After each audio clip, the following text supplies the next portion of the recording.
Hello लोगोफोर गासै नायगिरि बिथांमोननिसिम आंनि अननाय आरो मोजां मोननायखौ जासिहरबाय। लोगोसे बुहुमनि बर'फोरनिखौ मोजाङै दं होननानै आं आसा खालामबाय। आं नोंथांमोननि गेजेराव दिनै गोदान आपडेट लाना फैदों एप्रिल 1 तारिखनि माने गोदान खबर गोदान निउज नोंथांमोना मोजाङै खोनासंलांदो। से नाम्बाराव दङ जिअ कम्पानिया 17 एप्रिलसिम 100 मिनिट आरो 100 SMS फ्रिजों लोगोसे इनकामिं फ्रि। माने जिअ कम्पानिया दायो 17 एप्रिलसिम माने 100 मिनिटनिल' आरोना फ्रि होगोन, लोगोसे 100टा SMS फ्रि होगोन, लोगोसे इनकामिं फ्रि होगोन। नोंथांमोनाबो मोनबाय जानांगौ। नोंथांमोननि जिअ'आ जुदि माबाया जोब्बायबा नोंथांमोना आन्दाज मोनगोन। बेखौ गोदानै आपडेट होबाय। खिन्थु आनलिमिटेड नङा दे, 100 मिनिटसल', लोगोसे 100टा SMSल', लोगोसे इनकामिंआ फ्रि जागोन आरो 17 एप्रिलसिमल'। दा 2 नाम्बाराव नाय, भारत हादराव कभिड-19 बा कर'ना भाइरासजों गासै 1600नि बांसिन गाग्लोबजाबायनो।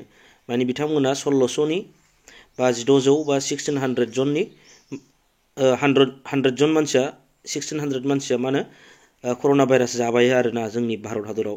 माने बियो खमायाखै, बारानिफ्राय बारासो जादों नोंथांमोनाबो न' सिङाव एबा न'आव थानायानो गाहाम।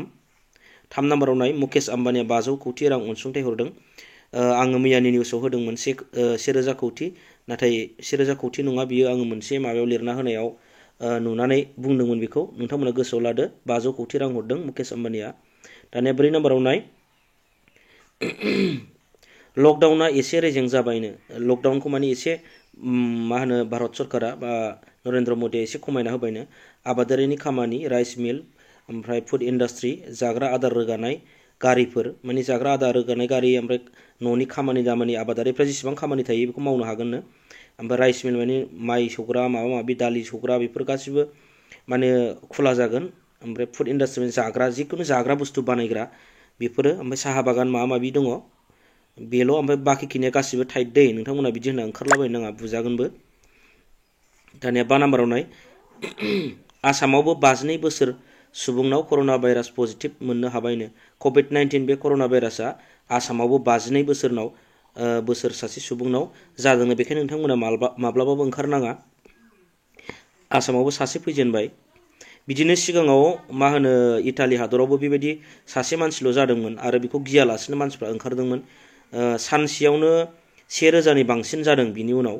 बेखायनो जोंबो साननानै ला, गिखा दिनै आसामनि सुबुंफोर आरो बर' सुबुंफोरा माने जायालै जोंनिथिं फैया बिदि होनना साननानै लानो नाङा। माने आसामाव नै सासे फैजेनबाय आरो भारत हादरावनो बारानिफ्रायसो बारा जादों बियो। बेखायनो एसे सिगांनिफ्राय ओंखारनायखौ खमसो खालामसिनबावनांगौ आरो।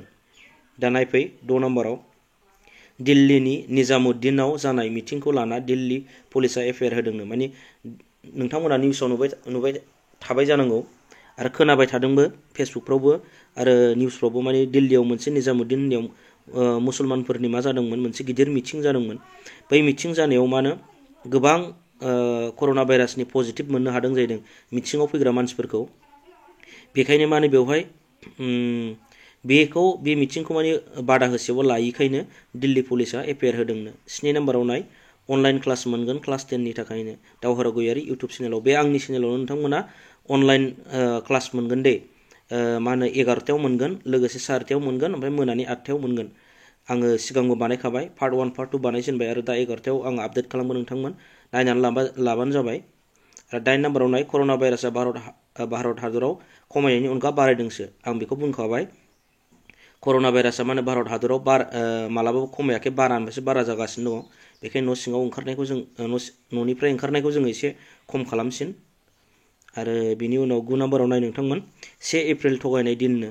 नोंथांमोना दिनैनि दिनखौ मोनथिखागौबा सोरबाया मोनथिदोंबा बावना थायो। बेखायनो 1 एप्रिला थगायनायनि दिन। सोरबा नोंथांखौ माबा मोनसे बुंहरोबा एसे साननानै ला, दिनैनि दिनाव थगायदों जानो हागौ। गुबुनाव सोंहरग्रो। आं बे बाथ्राखौ बुंबाय, माने 1 एप्रिला थगायनायनि दिन। बुहुमनाङैनो बे दिनखौ थगायनायनि दिन होननानै फालिनाय जायो आरो।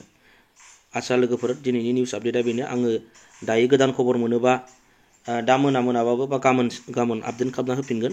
नोंथाङा आंनि चेनेलाव जुदि गोदानबा अननानै साबस्क्राइब खालामना हो। बिदिनो गोदान मा होनो बिदिनो निउसफोरखौ मोनबाय थागोन। लोगोसे आङो खोन्थाखादों आंनि चेनेलाव क्लास 10नि 9नि बेबायदि आङो अनलाइन क्लास होगासिनो दं स्कुल बन्दनि थाखाय। हायोबा आंनि चेनेलखौ साबस्क्राइब खालामनानै गथ' उन्दैफोर दङबा, फंबाय बिनानाव दङबा खोन्थानानै होबानो जाबाय। आसा लोगोफोर, दिनैनि भिडिअआ बेखिनियानो। बाय बाय।